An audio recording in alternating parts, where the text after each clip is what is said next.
বন্ধুরা, তোমরা সকলে কেমন আছো? আশা করি সকলেই ভালো আছো। আমিও খুব খুব ভালো আছি। কাল ছিল মাদার্স ডে উপলক্ষে মাকে কি উপহার দেবো ভেবে পাচ্ছিলাম না।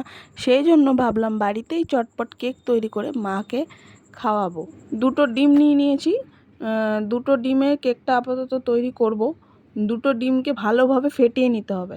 একদম ডাল ঘুটনি দিয়ে ঘুরিয়ে ঘুরিয়ে ভালোভাবে ফেটিয়ে নিয়েছি। ডিম ফেটানো হয়ে গেছে, দেখতেই পাচ্ছ কত সুন্দর ডিমটা ফেটানো হয়েছে। এবারে আমি নিয়ে নেব 1 কাপ মতো পরিমাণে চিনির গুঁড়ো নিলাম। আর নিয়ে নেব 1 কাপ ময়দা।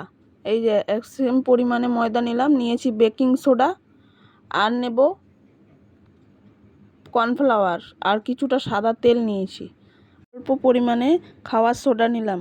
এবারে ভালোভাবে সব কিছুকে একসাথে ফেটিয়ে নিলাম। আর 1/2 কাপ পরিমাণ দুধ নিয়েছি। দুধটা দিলে কেকের স্বাদটা খুব ভালো আসে।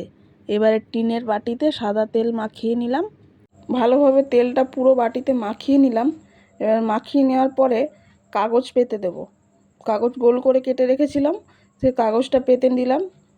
কেকটা তাহলে খুব সুন্দরভাবে উঠে যাবে যখন কেকটা দেব। কেকটা যখন পুরোপুরি তৈরি হয়ে যাবে। আরও অল্প তেল দিয়ে দিলাম।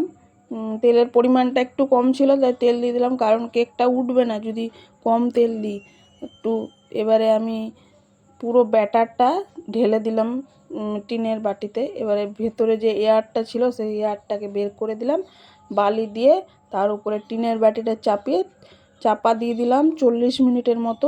ওয়াও, 40 মিনিট পরে ঢাকা খুলে দেখছি কেকটা তো খুব সুন্দর ফুলে উঠেছে। দারুণ সুন্দর ফুলেছে কেকটা। তো বন্ধুরা, আমার ভিডিও যদি তোমাদের ভালো লাগে আমার চ্যানেলটি সাবস্ক্রাইব করে পাশে থাকা বেল আইকনটি প্রেস করে দেবে আর নতুন নতুন ভিডিও আপডেট পাওয়ার জন্য। তো চলো কেকটা এবার ঢেলে দেখাই কেমন হয়েছে কেকটা। কেকটা এবার দেখতেই পাচ্ছ কত সুন্দর কেকটার কালারটা এসছে। বাড়িতে কাজু কিশমিশ ছিল না, ভ্যানিলা এসেন্সিয়াল ছিল না, বাড়ির কিছু উপকরণ দিয়ে কেকটা তৈরি করেছি মায়ের জন্য। বাড়িতে এইভাবে কেক বানিয়ে দেখবে, দারুণ স্বাদ হবে। দেখা হচ্ছে নেক্সট ভিডিওতে। টাটা।